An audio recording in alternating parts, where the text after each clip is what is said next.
여러분이 경제 독립을 이루는 그날까지 함께 하겠습니다. 안녕하세요. 3일 경제 독립 TV입니다. 자, 2025년에는 생계급여가 1인 기준으로 76만 5,444원을 받게 되는데요. 자, 사인은 195만원씩 매월 받게 됩니다.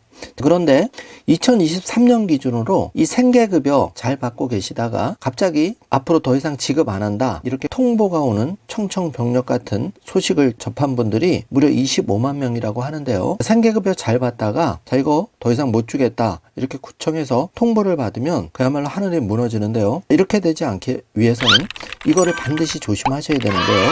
자, 오늘 이 내용 궁금하신 분들은 영상 끝까지 함께 해주세요. 바로 시작하겠습니다. 자, 남의 일이 아닌데요. 생계급여는 일정 소득 요건과 재산 요건을 초과하게 되면 잘 받다가 생계급여를 더 이상 지급 못 받게 됩니다. 그러면 다시 또 절박하게 어려움에 처해지게 되는데요. MBC 기사를 보면은 구청에서 돌연 생계급여 중단 통지를 받고 이 사례자 같은 경우에는 너무 청천벽력 같은 소식이라서 생계급여 수급 탈락에 여러 가지 어려움에 처하게 된 안타까운 사연인데요. 부양 안 하는 딸 재산 중과로 수급에 탈락됐다고 합니다. 이런 분들이 전국적으로 엄청나게 많으실 것 같은데요. 그래서 2023년 기준으로 기초생활 수급 중도 탈락이 역대 최다로서 무려 24만 9천 명이라고 합니다. 탈락 사유, 주된 사유가 소득 중과로 탈락하신 분들이 25%인데 4명 중에 한 분이 소득 중과로 탈락하신 거죠. 그래서 우리가 생계급여를 받는 분들은 소득 관리를 잘 하셔야 됩니다. 구체적으로 어떤 부분을 잘 관리하셔야 되는지 정확하게 확인을 해보겠습니다. 생계급여는 매월 현금으로 지급되는 정말 생활이 절박하고 어려운 분들을 위한 마지막 보루가 생계급여인데요. 자, 2024년 기준으로 생계급여 선정과 급여 기준은 기준중위소득 기준으로서 32% 이하에 해당할 경우에 1인 가구는 71만 3천원, 4인 가구는 183만 3천원이 지급이 되는데요. 자, 1번, 2번 보시면은 부양 의무자의 연소득이 1억 원 또는 일반 재산이 9억 원을 초과하는 경우 생계급여 대상에서 제외가 되기 때문에 이 점을 잘 관리를 하셔야 됩니다. 자, 2번을 보시면 소득 인정액이 예를 들어서 30만 원인 1인 가구의 생계급여액은 여기 71만 3천 원에서 소득 인정액 30만 원을 차감하고 41만 3천 원 이렇게 받게 되는 거죠. 자, 소득 인정액만큼 깎여서 받게 되는 겁니다. 자, 이 1번과 2번을 잘 파악을 하고 계셔야 됩니다. 자, 그래서 생계급여는 반드시 기준중위소득의 32%를 잘 맞춰야 되는데 1인 가구로 그 기준이 71만 3,102원이고 4인 가구는 183만 3,572원으로서 이 금액을 단돈 1원이라도 오버하게 되면 구청이나 관공서에서 생계급여 이제 더 이상 드리지 못한다는 통보를 받게 되는 겁니다. 그래서 이 부분을 꼭 확인해 두셔야 되고요. 구체적으로 소득이 있을 경우에 차감되는 사례를 살펴보면은요. 예를 들어서 저는 혼자 살고 있는 기초생활 수급자인데 1인 가구로 소득 인정액이 15만 원을 인정받고 있다. 이럴 경우에는 제가 받을 수 있는 매월 생계급여는 얼마인가요? 이런 질문에 대해서 1인 가구는 71만 3,102원인데 여기서 소득 인정액 15만 원을 빼면 56만 3,102원을 매월 생계급여로 받게 됩니다. 자, 요 산식을 잘 기억을 해 두시고요. 2인 가구 같은 경우에 2024년 기준 생계급여 중위소득은 368만 2,609원인데 여기에 32%에 해당하는 금액이 117만 8,435원인데요. 자, 예를 들어 2인 가구의 소득 인정액이 30만 원이라면 받을 수 있는 생계급여는 117만 원에서 30만 원을 차감한 87만 원을 생계급여로 받게 되는 겁니다. 자, 요 산식을 잘 기억을 해 두시고요. 여기서 우리가 반드시 소득 기준과 재산 기준, 부양 의무자 기준을 꼭 확인하고 계셔야 생계급여에서 수급 대상에서 탈락되는 불상사를 막을 수가 있습니다. 그래서 2024년 기준 중위소득은 1인은 222만 8,445원, 4인은 572만 9,913원인데 여기에 32%의 소득 해당하시는 분이 이제 지급을 받게 되니까 이 기준종리소득을 잘 파악을 하고 계시길 바라겠습니다. 자, 그리고 소득 인정액은 소득 평가액에서 재산의 소득 환산액을 더해서 소득 인정액이 나옵니다. 그래서 이 부분 소득 인정액은 소득과 재산의 소득 환산액으로 계산을 한다. 이 부분도 조금 복잡하지만 정주화면으로 관련 산식을 확인해 주시고요. 자, 지금부터는 이 소득 평가액에서 실제 소득, 가구 특성에 따른 지출 요인, 근로를 유인하기 위한 요인, 그 밖에 추가적인 지출 요인을 뺀 실제 소득에서 요 세 가지 붉은색 박스를 뺀 게 소득 평가액으로 되는데요. 이 소득 평가액이 실제 소득으로서 생계급여에서 이 부분이 차감이 되는 겁니다. 그래서 이 부분을 잘 관리를 하셔야 되고, 실제 소득은 근로소득, 사업소득, 재산소득을 말합니다.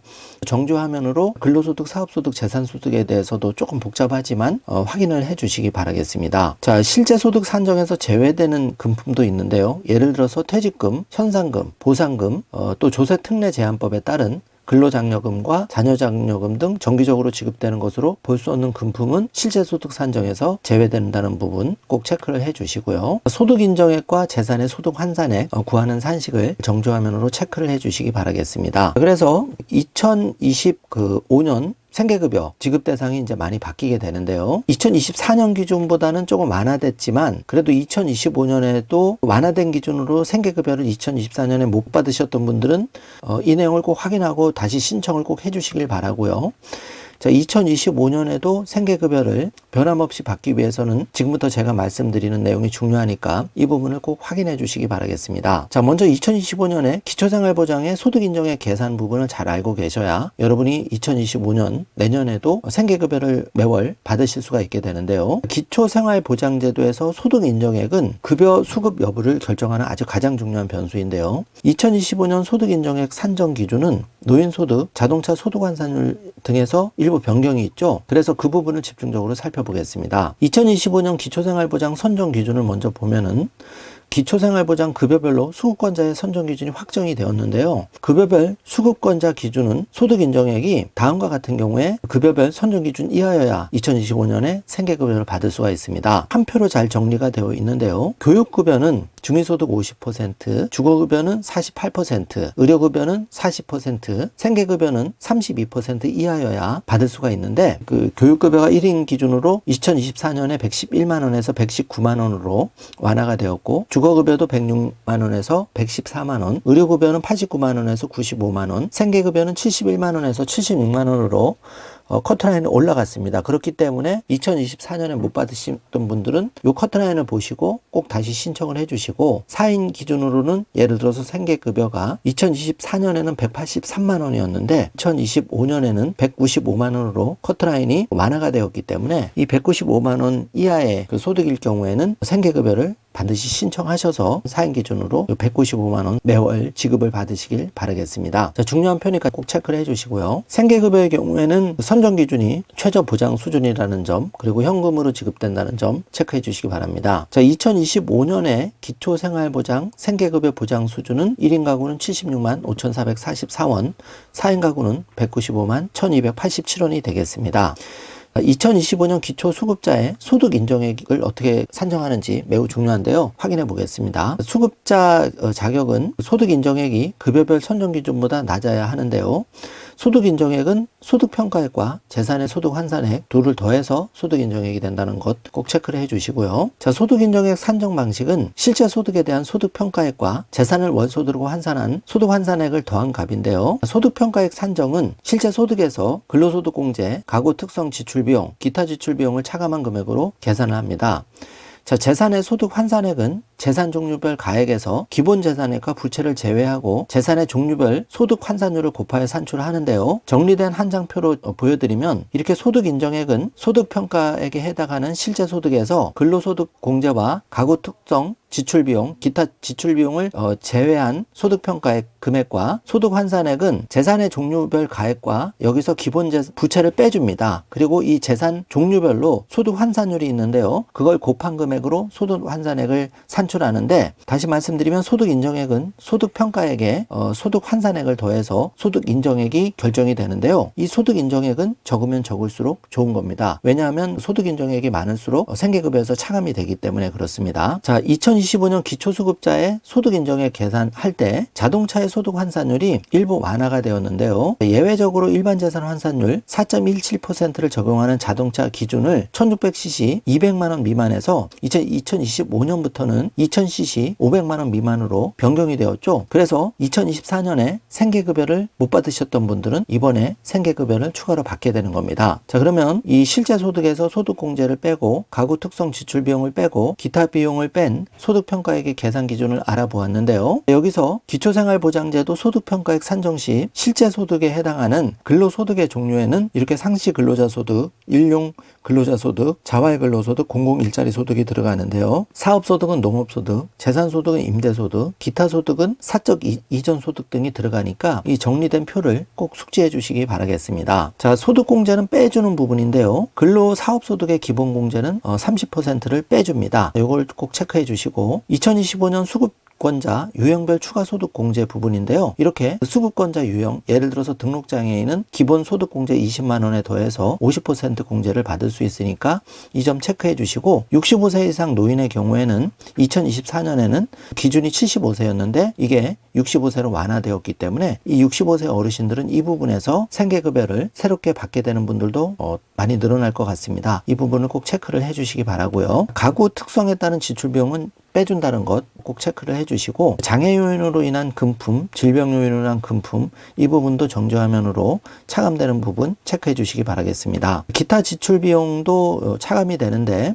예를 들어서 국민연금에 가입한 수급자의 75% 본인부담 연금보험료 부분 이런 부분도 차감이 된다는 부분 체크해 주시기 바랍니다. 이렇게 실제 소득, 근로소득, 사업소득, 재산소득 이 소득에서 근로소득은 사업소득 공제 30% 공제를 빼주고 또 가구 특성 지출비용, 장애, 양육, 유공, 질병 요인을 빼주고 그 외 지출 예를 들어서 국민연금 보험료 75%, 대학교 등록금 등은 제외를 하고 실제 소득이 산정이 된다는 부분 체크해 주시기 바라겠습니다. 재산의 소득 환산액 계산 기준인데요. 여기에 보시면은 재산 종류별로 예를 들어서 토지 건축물은 시가 표준액이고 금융재산은 금융회사의 가액이죠. 그리고 자동차는 국토교통부의 차량 소유 정보로 산정을 하는데 여기서 기본 재산 공제를 빼줍니다. 예를 들어서 서울은 생계, 의료, 주거, 교육급여의 기본 재산의 공제액은 서울은 9,900만 원, 경기는 8,000만 원, 그 외 지역은 5,300만 원을 빼준다는 것 체크해 주시고요. 부채도 차감을 하는데요. 재산의 소득 환산율은 수급권자의 주거용 재산의 경우에는 1.04%입니다. 그 외 일반 재산은 4.17%, 금융재산은 월 6.26%로 재산의 소득 환산율을 계산한다는 점도 꼭 확인해 주시기 바랍니다. 주거용 재산은 월 1.04, 일반 재산은 월 4.17, 금융자산은 월 6.25, 승용차는 월 100% 한다. 근데 이 부분이 2025년에 조금 바뀌게 된다. 이 부분을 꼭 확인해 주시기 바라겠습니다. 자, 주거재산의 이제 소득 환산율, 기초생활보장의 주거용 재산 한도액은 서울은 1억 7,200만 원까지이고 경기는 1억 5,100만 원, 그 외 지역은 1억 1,200만 원까지 이 기초생활보장의 주거용 재산 한도액은 꼭 체크해 주시기 바라겠습니다. 자, 자동차 부분이 이제 2025년에 바뀌는데 2024년에는 이렇게 생계급여에서 전액 자동차 부분이 깎여서 생계급여를 못 받았는데 이렇게 2025년에는 배기량 2000cc 미만 차량가액 500만 원 미만인 자동차를 가지고 계신 분들 탈락됐던 분들이 2025년에는 생계급여를 새롭게 월 26만 원 수급받게 된다는 점 꼭 체크를 해주시길 바라겠습니다. 좀 복잡하지만 2024년의 탈락 요인 그리고 2025년에 바뀌게 되는 부분을 반영해서 2024년에 생계급여를 못 받으셨던 분들은 2025년에 기준 중위소득의 변동에 따라서 생계급여를 새롭게 신청하면 받으신 분들이 늘어났다는 점 꼭 확인해 주시고요. 또 2024년에 생계급여를 안타깝게 탈락하셨던 분들은 지금 자세하게 말씀드린 소득 환산 기준을 잘 체크하셔서 이 조건이 완화되면 다시 주민센터에 신고를 하시면 생계급여를 받을 수 있다는 점도 꼭 체크를 해 주시길 바라겠습니다. 오늘 내용은 다소 복잡하기 때문에 영상을 2번, 3번 반복해서 봐주시길 바라고 혹시 주변에 생계급여를 안타깝게 탈락했던 분이 계시다면 꼭 영상을 공유해 주셔서 안타깝게 절망하시는 분들께 조금이라도 도움을 주시기를 바라겠습니다. 오늘 영상 내용이 조금이라도 도움이 되셨다면 좋아요, 구독, 알림 설정 부탁드리겠습니다. 다시 한번 말씀드리지만 내가 아는 것만큼 생계급여를 받을 수 있다는 점 다시 한번 꼭 확인 부탁드리겠습니다. 긴 영상 시청해 주셔서 감사합니다. 좋은 하루 되세요.